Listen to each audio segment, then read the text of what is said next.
ஆனால் கோகு அப்படின்னா யார், மாகோகு அப்படின்னா யார்?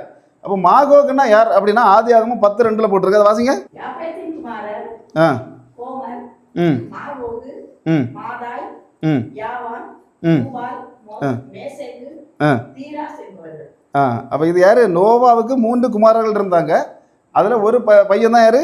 யாபேத். அப்போ அந்த யாபேத்துக்கு 7 மகன்கள் இருந்தாங்க. இந்த 7 மகன்களில் 2வது மகனுக்கு பெயர் தான் என்னது? மா கோகு.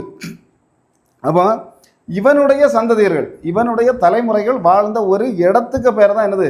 மாகோகு. மாகோகுங்கிறது ஒரு பெரிய ராஜாவோ இதோ ஒன்றும் கிடையாது. இவனுடைய, அதாவது இந்த நோவாவுக்கு 3 குமாரர்களில் ஒரு குமாரன் யாபேத்து, அவனுடைய 7 மகன்களில் 2வது மகனான மாகோகு. இந்த மாகோகுன்னு சொல்லப்படுறவனுடைய சந்ததிகள் வாழ்ந்த ஒரு இடத்துக்கு பேர் தான் என்னது? மாகோகு. அப்போ வந்து எசேக்கியேல் 38வது அதிகாரம் 2வது வசனத்தை பார்த்தா அது தெளிவாக தெரியும்.